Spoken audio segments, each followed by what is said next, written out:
You don't know what it's like unless you go through it. I mean, people, you see just the floods and that on TV, and you just say, oh, I remember that and all this, but yeah, it's just devastating.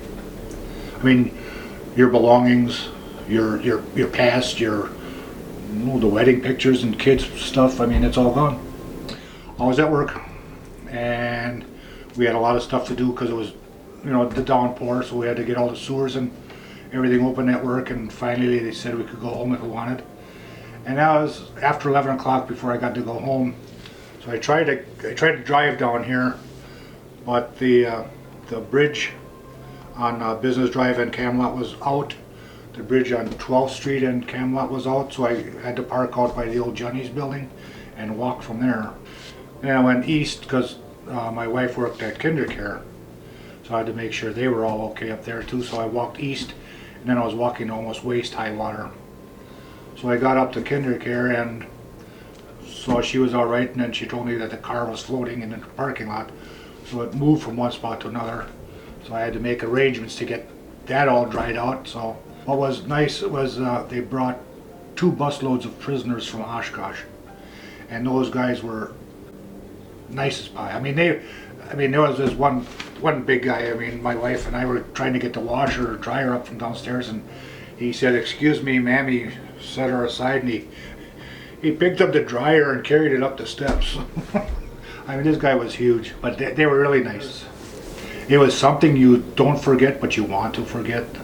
We still talk about it as a family, and people that we knew that lived down here, we still talk about that day. August 6th, 1998.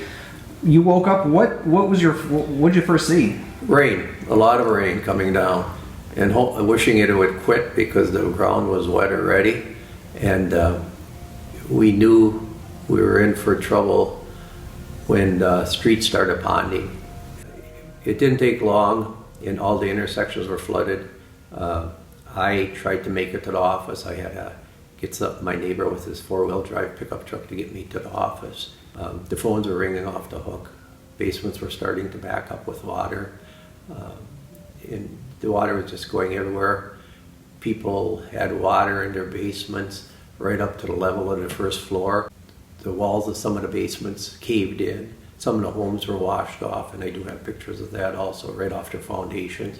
It was just a mess that day, and we had everyone out we could. We had the police department, fire department, DPW trying to do whatever we could, but of course the rain hampered everything the way it was coming down.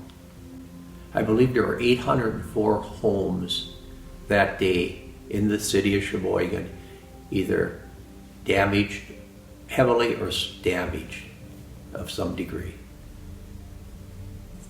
There is no city in the country that I am aware of that can handle 10 inches of rain. I don't care what storm system you have. That's just too much water at one time. You see, I lived very close to where I was working at the time, near the service building, and so coming in, it didn't seem too extreme at that point. But once we got in and started getting in our trucks and responding to areas, it became real evident real fast that this was an extraordinary event that was occurring. This event, it's a flash flood. So it's not like a river flood where you've had rain continuous over many, many days, and rivers tend to continue to rise. And in some cases, rivers rise and it's not even raining anymore. This was continual rainfall, storm sewers, drainage systems could not keep up, and areas of the city were filling up fast. We lost, I want to say, several bridges and culverts. When the flash floods occurred, it was overtopping roads and overtopping bridges.